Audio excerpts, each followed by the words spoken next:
ಚಿತ್ರರಂಗದ ಬಹುತೇಕರು ದೇವರಲ್ಲಿ ವಿಶ್ವಾಸ ಇರುವವರೇ ಆಗಿದ್ದಾರೆ. ಸಿನಿಮಾಗಳ ಶೂಟಿಂಗ್ ಆರಂಭವಾಗೋದೇ ದೇವರ ಪೂಜೆ ಮೂಲಕ, ಮುಗಿಯೋದು ಸಹ ಪೂಜೆಯ ಮೂಲಕವೇ. ಆದರೆ ನಟ ನಟಿಯರ ಐಷಾರಾಮಿ ಜೀವನ ಶೈಲಿ, ಪಾರ್ಟಿಗಳು, ಅವರ ಉಡುಪುಗಳು ಇನ್ನಿತರೆಗಳನ್ನ ಗಮನಿಸುವ ಜನ ದೇವರಲ್ಲಿ ನಂಬಿಕೆ ಇಲ್ಲದವರು ಅಂತ ನಿರ್ಧರಿಸಿ ಬಿಡ್ತಾರೆ. ನಟಿ ಶ್ರುತಿ ಹಾಸನ್ ಪಾಶ್ಚಿಮಾತ್ಯ ಶೈಲಿಯ ಜೀವನ ನಿರ್ವಹಣೆ ಮಾಡುವ ನಟಿಯರಲ್ಲಿ ಒಬ್ರು. ಲಿವ್ ಇನ್ ರಿಲೇಶನ್ಶಿಪ್, ಪದೇ ಪದೇ ಬದಲಾಗುವ ಬಾಯ್ ಫ್ರೆಂಡ್, ನೈಟ್ ಲೈಫ್, ಪಾರ್ಟಿಗಳು, ಇನ್ನೂ ಹಲವು. ಆದರೆ ಅವರು ಅಪ್ಪಟ ದೈವ ಭಕ್ತೆ. ದೇವಾಲಯವೊಂದಕ್ಕೆ ಹೋಗಿದ್ದಕ್ಕೆ ತಮ್ಮ ಜೀವನ ಬದಲಾಯಿತು ಅಂತ ಅವರು ಖುದ್ದು ಹೇಳ್ಕೊಂಡಿದ್ದಾರೆ. ಇತ್ತೀಚೆಗೆ ನೀಡಿದ ಸಂದರ್ಶನವೊಂದರಲ್ಲಿ ನಟಿ ಶ್ರುತಿ ಹಾಸನ್ ಅವರು ತಮ್ಮ ಜೀವನದಲ್ಲಿ ಉಂಟಾದ ದೊಡ್ಡ ಬದಲಾವಣೆಯ ಬಗ್ಗೆ ಮಾತನಾಡಿದ್ದಾರೆ.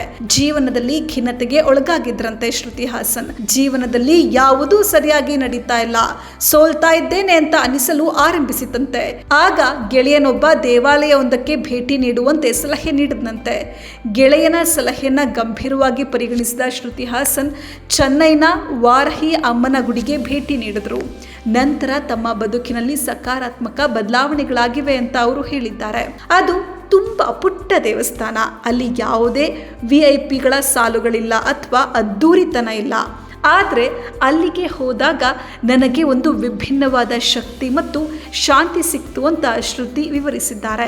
ದೇವರೇ ನಮ್ಮನ್ನ ಆರಿಸ್ಕೊಳ್ತಾರೆ ಎಂಬುದನ್ನು ನಾನು ಅಲ್ಲಿಗೆ ಹೋದ ಮೇಲೆ ನಂಬಿದ್ದಾಗಿ ಅವರು ತಿಳಿಸಿದ್ದಾರೆ. ಆ ಭೇಟಿಯ ನಂತರ ಅವರ ಮನಸ್ಸಿನಲ್ಲಿದ್ದ ಭಯಗಳೆಲ್ಲ ದೂರವಾಗಿ ಜೀವನದ ಬಗ್ಗೆ ಒಂದು ಸ್ಪಷ್ಟತೆ ಸಿಕ್ಕಿತ್ತಂತೆ. ಶ್ರುತಿ ಹಾಸನ್ ಅವರ ಈ ಆಧ್ಯಾತ್ಮಿಕ ಪಯಣದ ಮಾತುಗಳು ಈಗ ಸೋಷಿಯಲ್ ಮೀಡಿಯಾಗಳಲ್ಲಿ ವೈರಲ್ ಆಗ್ತಾ ಇವೆ. ಶ್ರುತಿ ಹಾಸನ್ ಪ್ರಸ್ತುತ ಕೆಲವಾರು ಸಿನಿಮಾಗಳಲ್ಲಿ ಅಭಿನಯಿಸ್ತಾ ಇದ್ದಾರೆ. ತಮಿಳಿನ ಟ್ರೈನ್ ಹೆಸರಿನ ಸಿನಿಮಾದಲ್ಲಿ ಅಭಿನಯಿಸ್ತಾ ಇದ್ದಾರೆ. ಅದರ ಜೊತೆಗೆ ತೆಲುಗಿನ ಆಕಾಶಂಲೋ ಒಕತಾರ ಸಿನಿಮಾದಲ್ಲಿ ಅಭಿನಯಿಸ್ತಾ ಇದ್ದಾರೆ. ಸಲಾರ್ 2 ಸಿನಿಮಾದಲ್ಲೂ ಅವರೇ ನಾಯಕಿ. ಇತ್ತೀಚೆಗಷ್ಟೇ ರಾಮ್ ಚರಣ್ ನಟನೆಯ ಪೆದ್ದಿ ಸಿನಿಮಾದ ಐಟಮ್ ಹಾಡ್ನಲ್ಲಿ ನಟಿಸಲು ಒಪ್ಪಿಗೆ ನೀಡಿದ್ದಾರೆ. ಇವುಗಳ ಜೊತೆಗೆ ಹೊಸ ಆಲ್ಬಮ್ ಬಿಡುಗಡೆ ಮಾಡಲು ಸಹ ಅವರು ಸಜ್ಜಾಗ್ತಾ ಇದ್ದಾರೆ.